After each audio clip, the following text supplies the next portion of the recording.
कल हमने ये आपको बताया था accounting for not profit organisation के अंतर्गत रिसीट्स एंड पेमेंट्स अकाउंट, और मैंने रिसीट्स एंड पेमेंट्स अकाउंट प्राप्ति एवं भुगतान खाते का एक छोटा सा फॉर्मेट लेकर के आपको समझाने का प्रयास किया था। आइए, ये गैर व्यापारिक संगठन के अंतर्गत जो दूसरा अकाउंट है जिसका नाम है इनकम एंड एक्सपेंडिचर अकाउंट, अर्थात आय व्यय खाता। तो आइए हम लोग इनकम एंड एक्सपेंडिचर अकाउंट, हम पहले ऊपर में हेडिंग लिखेंगे इनकम एंड एक्सपेंडिचर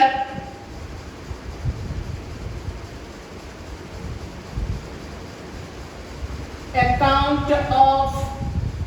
जो क्लब रहेगा तो क्लब का, स्कूल रहेगा तो स्कूल का, कॉलेज रहेगा तो कॉलेज का, अर्थात जो भी गैर व्यापारिक संस्थान है, जो भी नॉट प्रॉफिट ऑर्गेनाइजेशन है, हम उस संस्था का नाम सिटी क्लब, रॉयल क्लब, है ना, माधव कॉमर्स सेंटर, यानी कोई भी संस्थान जो, चाहे वो एजुकेशनल संस्थान हो, चाहे वो चैरिटेबल संस्थान हो, चाहे वो खेल संस्थान हो, चाहे वो हॉस्पिटल हो, यानी किसी भी संस्थान हो, तो income and expenditure of account of club, यहाँ जस्ट उसके नीचे फॉर द ईयर एंडिंग 31, हम अगर दिसंबर लेते हैं तो दिसंबर लिखेंगे, अथवा अगर मार्च लिखते हैं तो 31 मार्च, जो ईयर होंगे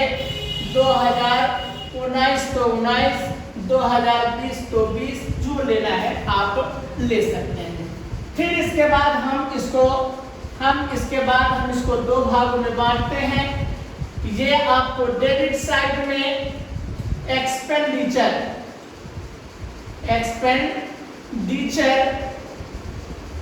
अमाउंट, इनकम अमाउंट, हम अमाउंट के जस्ट नीचे हम रुपीज का सिंबल अवश्य डाल देंगे। इसके बाद हम नीचे अंडरलाइनिंग करके, ये आपका एक्सपेंडिचर है ना, और दूसरा ये इनकम हो गया। अब इस एक्सपेंडिचर, यहाँ पर जो खर्चे होते हैं वो सिर्फ खर्चे इनकम एंड एक्सपेंडिचर अकाउंट में, इसमें वो भी खर्चे आएंगे जो सिर्फ वर्तमान वर्ष के हो, जो सिर्फ करेंट ईयर का हो, और उसके साथ ही साथ रेवेन्यू एक्सपेंडिचर हो। यहाँ पे हम छात्रों को स्पष्ट कर देना चाहते हैं कि हमारे जो खर्चे होते हैं, एक रेवेन्यू एक्सपेंडिचर और दूसरा कैपिटल एक्सपेंडिचर, तो हम इनकम एंड एक्सपेंडिचर में हम यहाँ पे सिर्फ रेवेन्यू एक्सपेंडिचर, और वह भी रेवेन्यू एक्सपेंडिचर जो सिर्फ करेंट ईयर का रेवेन्यू एक्सपेंडिचर हो, यदि उसमें पूर्ण रूप से प्राप्ति नहीं हुई है तो जो बकाया है उसको हम शामिल करेंगे, अर्थात करेंट ईयर का या तो मिला है या मिलना अभी बाकी है, खर्चा की स्थिति में या तो खर्चा पेड कर दिए हैं या भुगतान करना अभी बाकी है। तो आइए जरा सा हम एक्सपेंडिचर की ओर बढ़ते हैं। जैसे इसमें आपको आएगा expenditure to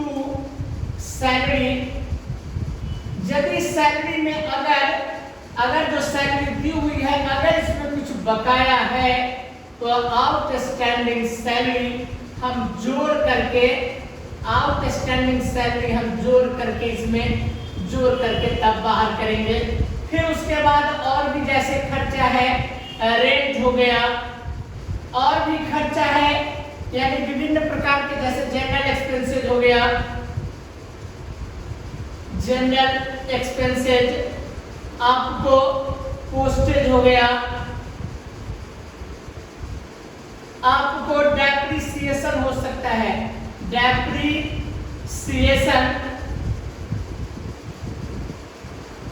depreciation of assets, यानी वो fix assets, land, building, plant, machine, जो जिस पर भी डेप्रिसिएशन हो वो हो सकती है। किसी भी प्रकार का लॉस हो, यदि मैंने संपत्ति बेचा तो लॉस ऑन सेल ऑफ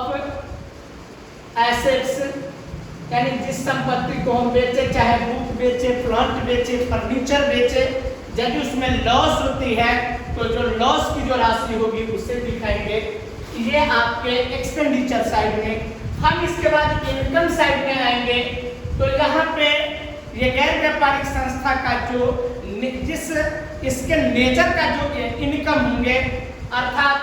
जैसे सब्सक्रिप्शन, इस सब्सक्रिप्शन जो है,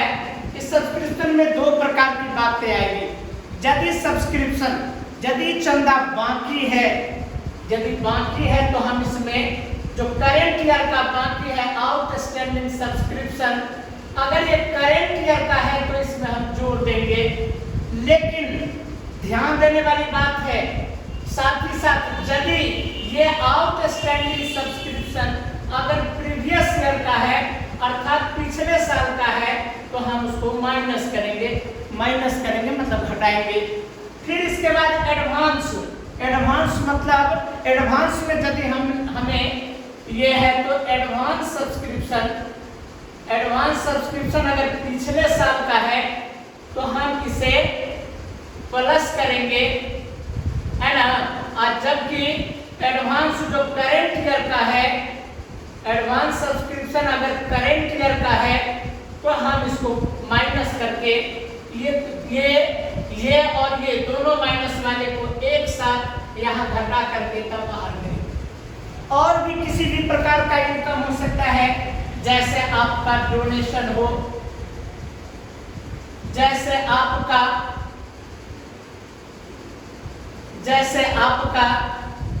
interest on investment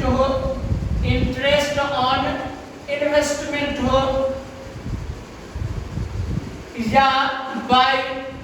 interest on fixed deposit हो, ये सब के सब हम यहाँ पे इनकम साइड में हम डाल देंगे।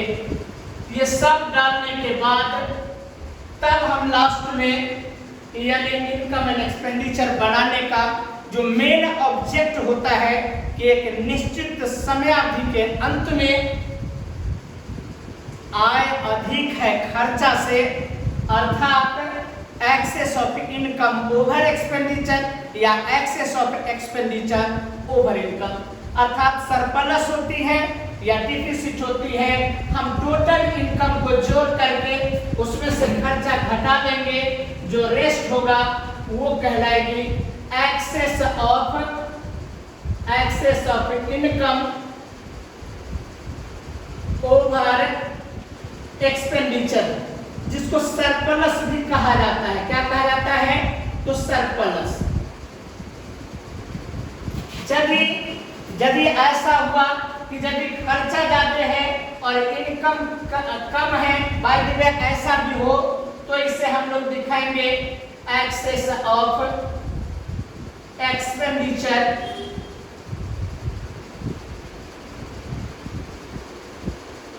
ओवर इनकम, अर्थात इसको शॉर्टकट डिफिसिट भी कहते हैं। डिफिसिट। इस प्रकार से ये इनकम एंड एक्सपेंडिचर।